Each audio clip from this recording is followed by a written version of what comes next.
Let's get to business and uncover the vision and plans for AC Milan by Gerry Cardinale. We'll dig into Redbird, find out who Gerry Cardinale is, see how he fits into the entertainment business, understand Redbird's way of doing business, and explore his vision and plans for Milan. Before starting, let's get into some Milan's history. So watch until the end to get to know everything. AC Milan was originally owned by Silvio Berlusconi. He owned the football club from 1986 to 2017. Silvio Berlusconi was an Italian media tycoon in Italy. He was Italy's prime minister 4 times, from 1994 to 1995, 2001 to 2006, and 2008 to 2011. He worked in the Chamber of Deputies from 1994 to 2013 and in the Senate of the Republic from 2022 until he passed away in 2023. Before that, he was in the Senate for a short time from March to November 2013. He also served as a member of the European Parliament from 2019 to 2022, and earlier from 1999 to 2001. But on June 12, 2023, Silvio Berlusconi died at a hospital in Milan. He was 86 years old and had a chronic myelomonocytic leukemia. Oh, don't forget to like and subscribe before watching ahead. Then on May 31st, 2022, Gerry Cardinale, owner of the Redbird, the company he runs, officially bought Associazione Calcio Milan, a famous football club.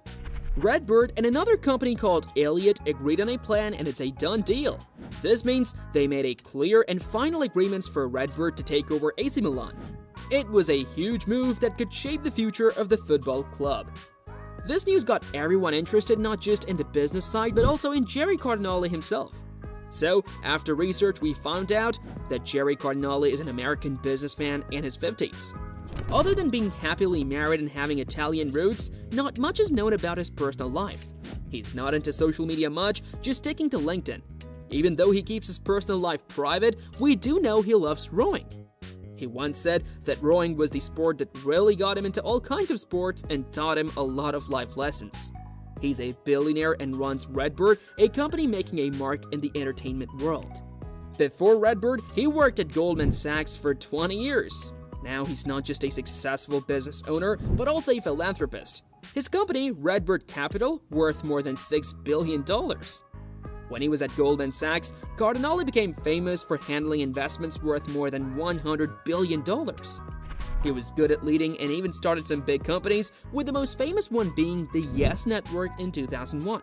He sold it in 2013 for $4 billion to Rupert Murdoch. Later in 2019, he worked with Prime Video to get it back and make it more modern. But Cardinale is not just about money, he also works with the NFL to create on-location experience, which helps football fans with tickets and places to stay. Redbird Capital also helped start the Super Bowl Music Festival in 2018, showing that they're a big deal in the sports world. Redbird Capital also invested in different things like the Spring Hill Culture Company with LeBron James. They put over $700 million in FSG, which owns Liverpool Football Club. They also started one team with the NFLPA and MLBPA to help athletes make the most of their names and images. Recently, a company called Redbird, working with Wayne Johnson and Danny Garcia, started something called the XFL. They're into lots of stuff like owning Toulouse, putting money in Dream 11, and having a part of the Rajasthan Royals. Redbird also invests in communication, energy, and money services led by Gerry Cardinale, who's been in this field for 25 years. They are known for sports, entertainment, and media investments. Gerry Cardinale talks a lot about how important the content is. He wants to change how we see sports by making it easier for us to watch and letting us join in more. They did a great job by changing the Yes Network. In just a couple of years, it got a lot more views than other top shows. Almost all the Yankee games were the most watched at that time too. This shows how good Redbird is at changing how we watch sports. Some fans of AC Milan worry about Redbird changing their club too much. AC Milan fans care a lot about their team's history in football. Before we talk about football, it's important to understand why Redbird invests in sports and how they do business. When asked why they're into sports, Gerry Cardinale, who used to work at Goldman Sachs, says that sports things are worth a lot more now. But the way teams work and the stuff they have hasn't grown as much. Cardinale's plan is to make these things better, which makes the teams worth even more. For Redbird, they make real money by creating new things in sports like teams or other stuff that make the whole company worth more. This shows how smart Redbird is at making money from what they invest in sports. Talking about their other business model, Gerry Cardinale says they mainly invest in family-owned businesses. They look for founders, often in family businesses, and their way of doing things is similar. The main idea is to be careful with investments, protecting against potential losses, but not giving up on potential gains. The focus is on being safe with investments, but not missing out on making money. Comparing Redbird Capital to Elliott Management, they have some things in common. Both like to be careful with investments and protect against losses. However, there are differences. While Elliott Management might keep a small part of a business, Redbird Capital doesn't want to give up any potential for profit. They prefer keeping successful things and making them even better instead of selling them early. In a surprising move, Paolo Maldini, a big name at AC Milan, was let go by the American owners at the end of the last season. Maldini, who was not only a legendary player but also a key leader at the club, was shocked to hear that he and Ricky Massaro were being fired. The news came during a breakfast meeting with Gerry Cardinale, an important person in the American ownership group. The conversation took an unexpected turn after a casual comment about Zlatan Ibrahimovic's retirement. It was then that Cardinale dropped the bombshell, saying he wanted a change in the leadership and that Maldini and Massaro were no longer part of the plans. When Maldini asked why he was being let go, Cardinale mentioned problems with CEO Giorgio Furlani. This hinted at issues within the club that had become too big to fix. Maldini's departure marks the end of an important time at AC Milan. He went from being an amazing player to a key person in the club's management. During his time as a director, Maldini played a big role in helping the club get back on its feet. Redbird Capital's goal is to make AC Milan successful and then sell it later on. They're doing things differently by using both money smarts and creative ways to pick players. They use computer programs and a strategy inspired by MONEYBALL, which is a way of using stats and data to make smart choices in sports, especially in baseball.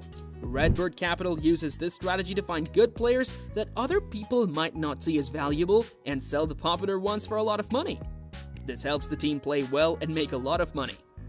A big part of what Redbird Capital is doing is letting go of famous players and bringing in new ones who have a lot of potential but don't cost too much.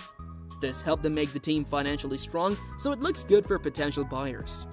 By being smart with money and making good investments, Redbird Capital is making AC Milan an attractive choice for people who want to buy a successful football team.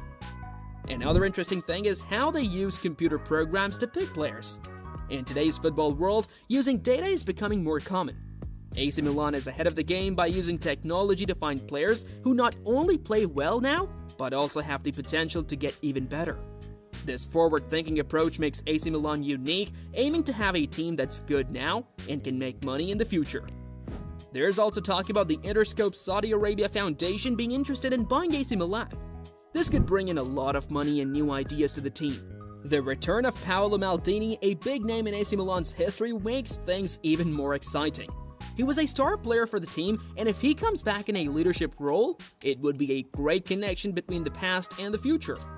As AC Milan goes through these changes with Redbird Capital's plans, the possible new owners from Interscope Saudi Arabia, and the chances of Paolo Maldini coming back, it creates an interesting story. Football fans are keeping a close eye on AC Milan as the team tries to be smart with money and do well on the field, all while the ownership might be changing. The next few months will be a big deal for AC Milan, shaping what happens to the team for a long time. So, that's it for this video. We'll dig into more detail in the next videos, so subscribe to the channel and ring the bell icon to stay tuned.